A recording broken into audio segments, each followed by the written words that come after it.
I know it might sound weird, but Football Manager definitely deserves to be considered for the top 100 games of the past 10 years. Sure, it's another franchise that brings out a new game every single year, but compared to other franchises, this one does bring new improvements every year. And every 2 or 3 years, there are major features added to the game. And even if you don't want to buy a new version every year, the older versions are all solid. There isn't really an online feature that many people use. The game is mainly for single player, where you just have your own career, where you just create a club or you join a club and you kind of build it the way you want it. So there's not really pressure to keep buying every new installment. For some people, they even stick with Football Manager 2010 or 2011, 2012. They don't really get bored of it because you can go on to the year 3000 or even further than that. So there's not really an issue of getting bored with the game, that there's not enough content, because everything constantly changes, like new players, new trainers, new coaches, new everything. When you enjoy simulation games or football or anything related with a lot of stats, a lot of information, Football Manager is absolutely amazing because it just gives you so much information that you can work on. You can check a player's stats, check if, for example, if you're looking for a new player, you can look at the stats, you can look at his personality, at his history, and kind of check if it fits well in your team, if it would improve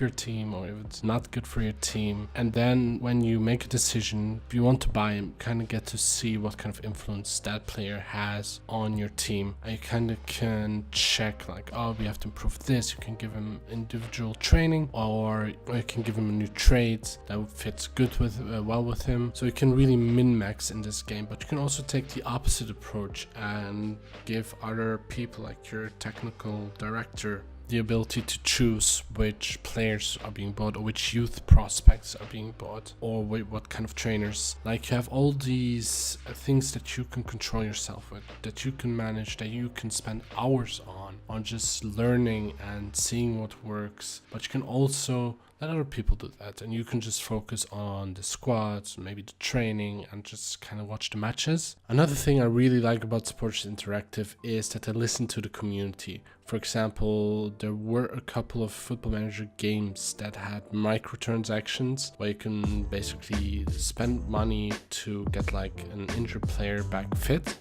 which is really horrible because if you ever played a Football Manager game, you see how often someone gets injured and some player all the time. So it's kind of annoying to always see the microtransaction there and be like, hey, you can buy this to get rid of the injury. However, they got rid of that completely, and instead there is always an add-on where you can basically, it's kind of like a sheet engine. I also use this in the save file on the game that you're seeing right now, where I basically gave my local team €1 billion and kind of built a really good team. So I'm kind of in like the Champions League final already after like 3-4 years, which is kind of impossible. Usually that takes like at least like 10 years for me anyway. Some people are good enough to get that within like a couple of seasons, to get like a low team in the league, go all the way to the Champions League final. I don't have footage from the Champions League final. I did make it in the season that I'm showing here, but I lost like 4-0 to Manchester United, and that's basically cheating.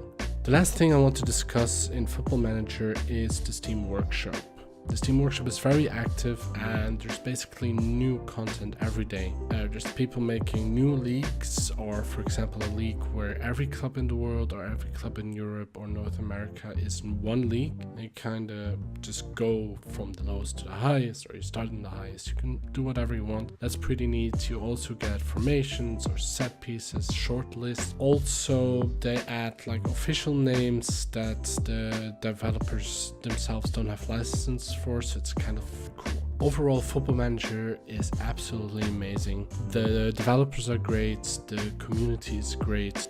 Overall, the content on YouTube is fantastic. I know it's not the most exciting game to watch on YouTube compared to other games, but some people like Leluju or Golden FM or Banji FM, they make amazing, interesting videos. You also have, I think, Quill18 made some videos. Those are very interesting. He doesn't really do it all the time, but they're very interesting. It's very nice how he does it. Also, there's tons more Like, it's very easy to find them. It's a great community. They're basically all friends. There's sometimes tournaments between them, and it's just very nice. And there's charity streams, and it's an amazing community with great devs and a good game that's always very solid and always tries to improve itself, which means it definitely is going to get a spot on the top 100 list. For me personally, I spent hundreds and hundreds of hours. However, it's not going to be like top 10 or top 20, but it's definitely going to be higher than most people would expect, because it's kind of game that you just forget. Not that I have like a specific place in my mind, but at least you know it's going to be there, so don't be surprised. This is a great game, even though if you hate football, which I get, and it also seems very boring, but once you get into it, it's absolutely amazing. Thank you very much for watching again. Don't forget to watch the other 3 videos if you haven't in this list. I will be kind of trying to put out more videos to kind of make up, because it's 10 years, so I have to make up a lot of time that I didn't cover. So look forward to those videos. Those will be starting this week as well. These top 100 will continue for the rest of the year, every Monday at around 6 p.m. UTC, so make sure to subscribe to not miss them. If you want to like the video, it would be great as well. If you don't, it's fine as well. You can also dislike it. I don't really care. Give your feedback, because I really want to improve this show. It's not really high quality yet, but it will be eventually. If you help, maybe. I don't know. Goodbye. Love you.